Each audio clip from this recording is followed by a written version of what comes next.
यांच्या आचार आणि विचारांना प्रथमतः अभिवादन करतो। सर्व थोर राष्ट्रपुरुषांना आणि राष्ट्रमातांनाही अभिवादन करतो। आजच्या कार्यक्रमाचे अध्यक्ष आणि विचारपीठावर जमलेले सर्व मान्यवर, कारण बरीच मान्यवर मंडळी आहे, सर्वांची नावं घेणं शक्य नाही, पण सर्व मान्यवर, कारण बरेच वेळा असं होतं नावं घेताना कदाचित चुकून एखाद्याचं नाव राहतं किंवा काही जणांचं अगोदर घेतलं जातं, काही जणांचं नंतर, मग ते थोडंसं वाईट वाटतं की माझं अगोदर नाव घेतलं नाही। त्यापेक्षा सर्व उपस्थित मान्यवर बंधू आणि भगिनींनो, बाबासाहेबांची जयंती साजरी करत असताना अलीकडं त्या जयंतीचं स्वरूप बदलत चाललेलं आहे। कारण जयंती ही जत्रा नव्हे किंवा जत्रेचं स्वरूप जर आपण त्याला दिलं गेलं तर मग आपण वेगळं काय करतोय।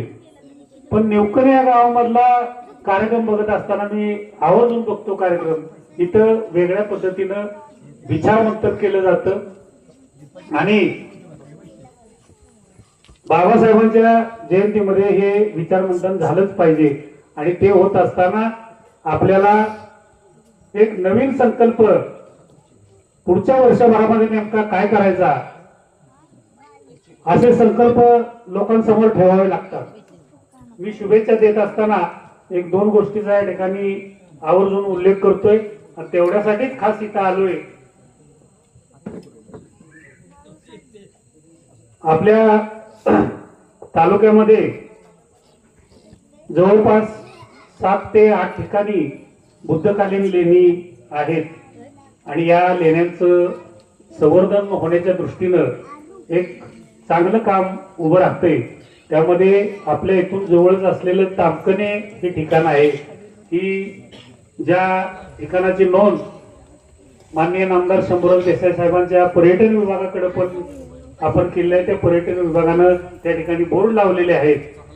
तर आणि त्या लेणी संवर्धनाच्या दृष्टीनं येत्या एप्रिलच्या पहिल्या यादीमध्ये त्या संवर्धनासाठी काही निधी पण त्यांनी टाकण्याचं मान्य केलेलं आहे। पण दुसरी त्यांनी अट अशी घातलेली होती की हे सगळं करत असताना लोक तिथं जाणार का किंवा लोक किती जाणार। आम्ही ज्यावेळी मंत्रालयामध्ये चौकशी केली की बाबा सुरुवातीला पर्यटन स्थळाचा दर्जा म्हणून एखाद्या ठिकाणाचं प्रस्ताव सादर करायचा असेल तर सुरुवातीला तो क दर्जाचा प्रस्ताव सादर करावा लागतो आणि क दर्जाचा प्रस्ताव सादर करताना